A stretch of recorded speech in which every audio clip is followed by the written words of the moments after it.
अस्सलामुअलैकुम दोस्तों, आज का मौजू एक ऐसी कौम है जिसने अल्लाह रब्बुल इज्जत की नाफरमानियों की इंतहा कर दी, जिस पर इस कौम पर ऐसा दर्दनाक अजाब नाजिल हुआ कि वो कौम रहती दुनिया तक के लिए निशाने इबरत बन गई। जी हाँ, इस कौम पर ऐसा अजाब नाजिल हुआ कि इस कौम के इंसान रातों रात इंसान से बंदर बन गए।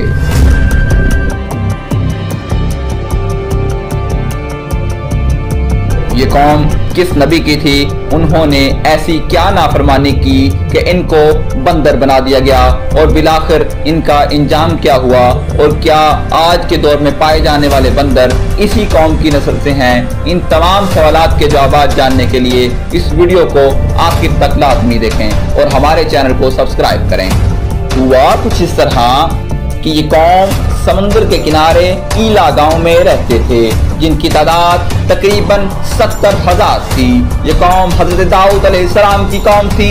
ये कौम अल्लाह की बेपनाह नेमतों से सरचार होकर अल्लाह तबारक व तआला की फरमाबरदारी व अताअत में अपना वक्त गुजारती थी। ये कौम जो कि समुद्र के किनारे रहती थी, इसलिए ये लोग समंदर से आसानी मछलियां निकालकर इसकी तिजारत किया करते थे। अल्लाह का इन पर यह खास करम था, जिस तरफ ये कौम आबाद थी समंदर के इस तरफ मछलियां बहुत ज्यादा आया करती थी। नेमतों की फरामानी पर यह कौम अल्लाह रब्बुल इज्जत की शुक्रगुजारी की बजाय अल्लाह की नाफरमानियों पर उतर आई और मुख्तलिफ गुनाहों में मुब्तला हो गई।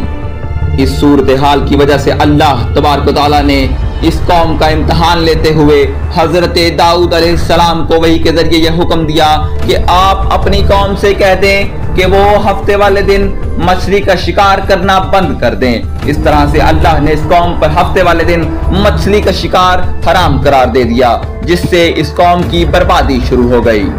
इस हुक्म खुदाबंदी के मिलते ही सारी कौम परेशानी के आलम में सर जोड़ कर बैठ गई, क्योंकि हफ्ते का दिन ही वो दिन था जिस दिन मछलियां सबसे ज्यादा आया करती, जबकि बाकी दिन बहुत कम बल्कि ना होने के बराबर मछलियां पकड़ी जाती थी।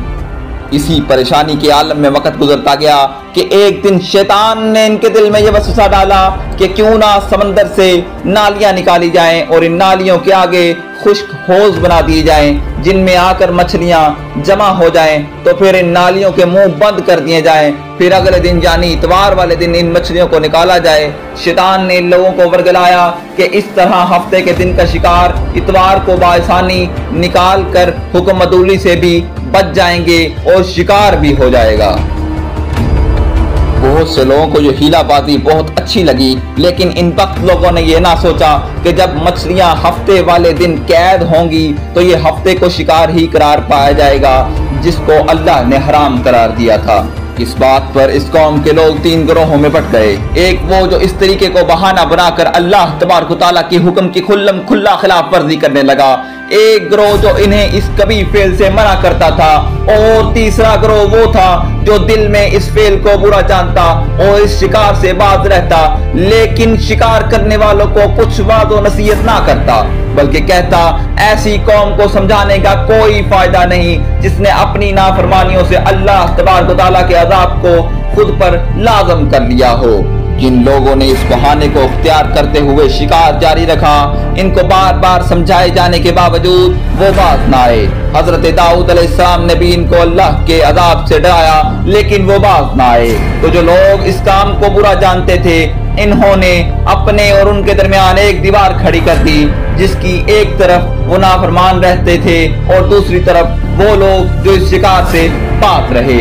हजरत दाऊद अलैहिस्सलाम के मुसलसल समझाने के बावजूद जब ये लोग बाज ना आए, तो हजरत दाऊद अलैहिस्सलाम ने गजबनाक होकर इन पर लानत फरमा दी।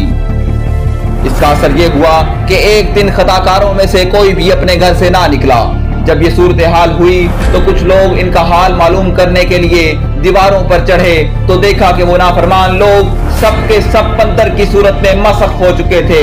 अल्लाह रब्बुल इज्जत ने इनकी इस नाफरमानी पर इनको बंदर बना दिया था। जब लोग इनका दरवाजा खोलकर इनके घरों में दाखिल हुए, तो वो लोग अपने रिश्तेदारों को पहचान कर इनके कपड़ों को सूंघते और ज़ारो कितार रोते थे, लेकिन वो कुछ बोल ना सकते थे।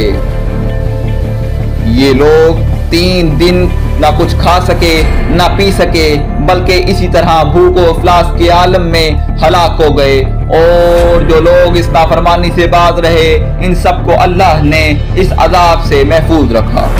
यहाँ ये बात काबिल गौर है कि चूंकि ये सब के सब नाफरमान लोग बंदर बनने के 3 दिन बाद हलाक हो चुके थे, इसलिए ये कहना कि आज के दौर में मौजूद बंदर इन्हीं बंदरों की नस्ल से हैं जो पहले इंसान हुआ करते थे, ये बात बिल्कुल गलत है और इसका कोई सबूत नहीं मिलता। ये थी ऐसी कौम की कहानी जो अल्लाह तबारक व तआला के हुक्म को हीलों बहानों से टालती रही और बिलाखिर दुनिया के लिए निशाने इबरत बन गई। अगर आपको हमारी वीडियो पसंद आई है तो इस वीडियो को लाइक करें और हमारे चैनल को सब्सक्राइब करें।